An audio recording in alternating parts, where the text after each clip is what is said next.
मजबूती के साथ अपनी बातों को रखने में कहीं भी किसी मंच में कोई संकोच भी नहीं किया।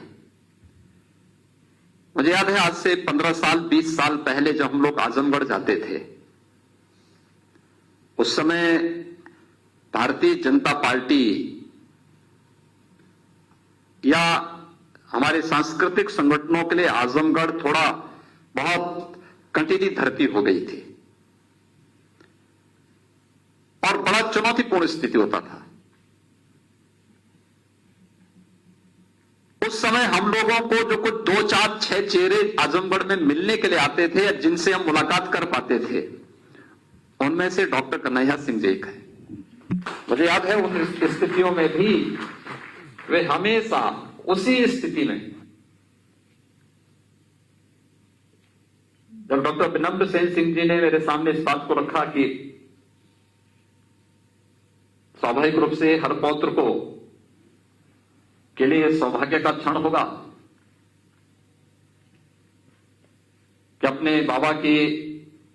साहित्यिक कृति को वह या उनके अभिनंदन ग्रंथ को वह अच्छे ढंग से साहित्यिक माहौल में जनता के सामने रख सके और उनकी विभिन्न कृतियों का भी विमोचन हो सके। पिछले 5-6 महीनों से ये उधेड़बीन चल रही थी और मेरी इच्छा थी कि उनके 85वें जन्मदिन 86वें जन्मदिन के अवसर पर यह कार्यक्रम यहां पर आयोजित हो, लेकिन कोरोना में भी चूंकि सारी गाइडलाइन हम तय कर रहे थे कि जो सबसे संवेदनशील कैटेगरी है उस प्रकार के लोगों को घर के बाहर नहीं निकलना है,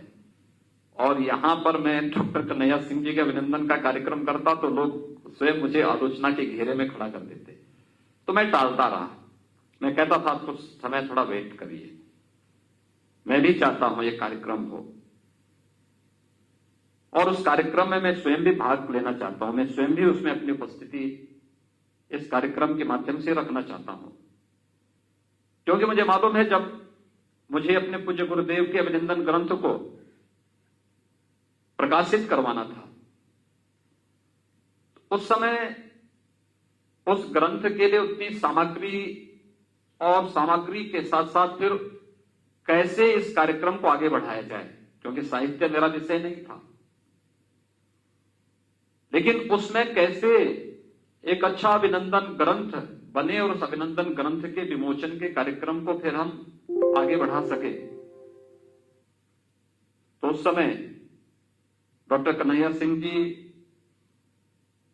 सामने आए थे। उन्होंने कहा कि नहीं, इस कार्यक्रम को किया जाना चाहिए और जैसे भी कहेंगे, जिस प्रकार से कहेंगे,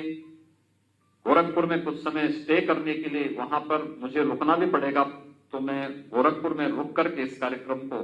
वहां पर संपन्न करने में योगदान दूंगा। और डॉक्टर सदानंद गुप्ता जी ने जब उस कार्य को, उस गुरुतर दायित्व को अपने हाथों में लिया, तो उनके सहयोग के लिए और मार्गदर्शन के लिए जो चेहरा सबसे पहले सामने आया था उसमें डॉक्टर कन्हैया सिंह जी थे। तो मेरी हार्दिक इच्छा थी कि वह एक कार्यक्रम हम लोगों ने गोरखपुर में किया था, उस समय कोरोना नहीं था, कार्यक्रम बड़ा था, भव्य था। वह कार्यक्रम गोरखपुर में जो संपन्न हुआ था, उस कार्यक्रम के साथ ही एक अच्छा कार्यक्रम डॉक्टर कन्हैया सिंह जी के जीवन के 85 वसंत संपन्न होने के बाद भी उन्होंने अपनी लेखनी की साधना निरंतर आगे चल रही है। इस कार्यक्रम के साथ हम सब जुड़ सकें और उस जुड़ाव के ही क्रम में आज हम सब यहां पर एकत्र हैं। हम लोग सब जानते हैं कि पिछले 1 वर्ष से पूरा देश भी, पूरी दुनिया भी वैश्विक महामारी कोरोना से जूझ रही है। संक्रमण की रफ्तार काफी कम हुई है, लेकिन खतरा भी टला नहीं है। भारत ने 2 स्वदेशी वैक्सीन बना दिए हैं, वैक्सीन लगने के कार्यक्रम भी चल रहे हैं, युद्ध स्तर पर चल रहा है, लेकिन बीमारी तो बीमारी होती है।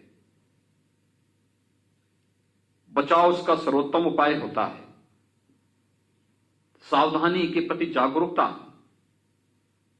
हमें इन बीमारियों से बचाव का रास्ता दिखाता है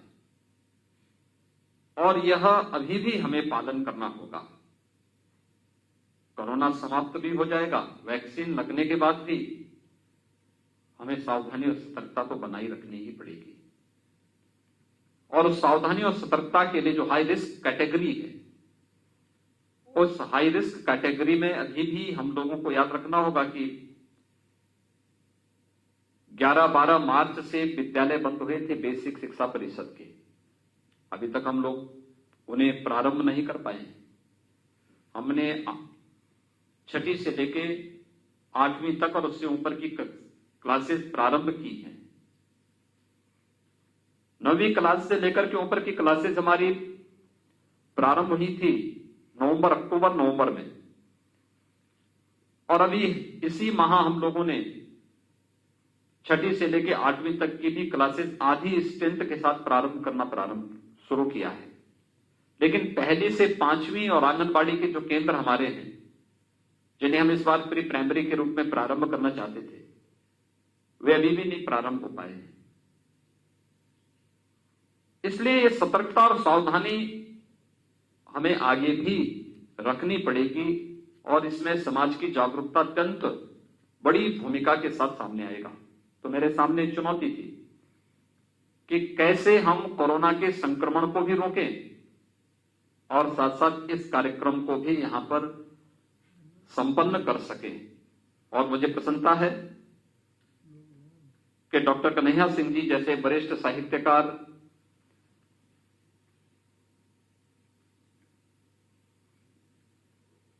के अभिनंदन ग्रंथ के देश से जो कार्यक्रम आयोजित हो, उस कार्यक्रम में हम लोग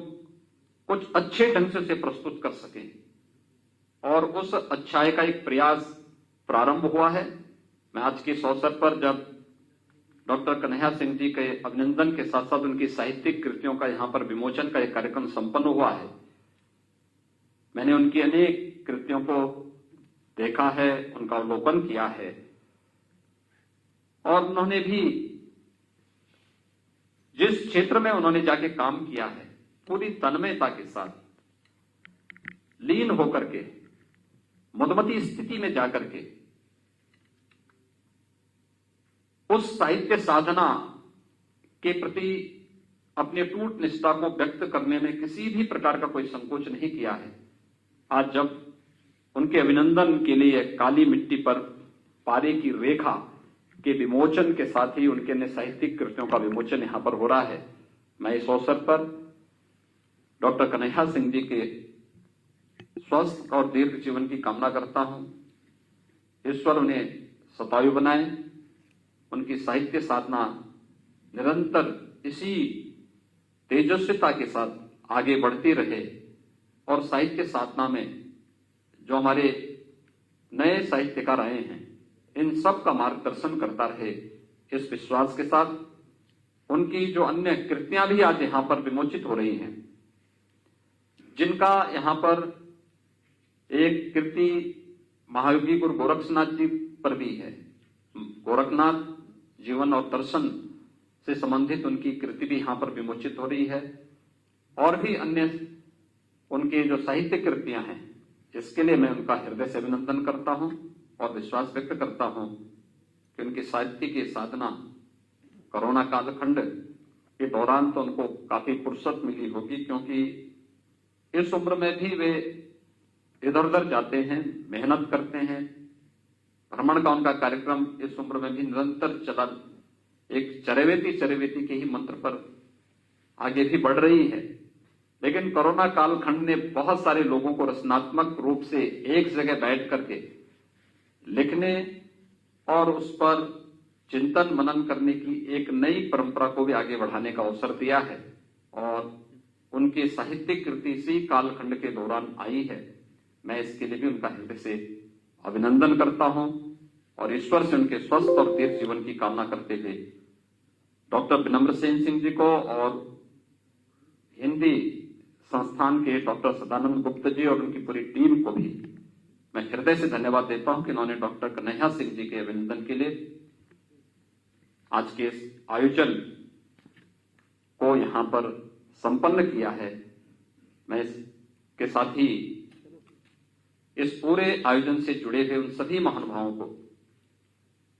जिन्होंने इस आयोजन के साथ जुड़ करके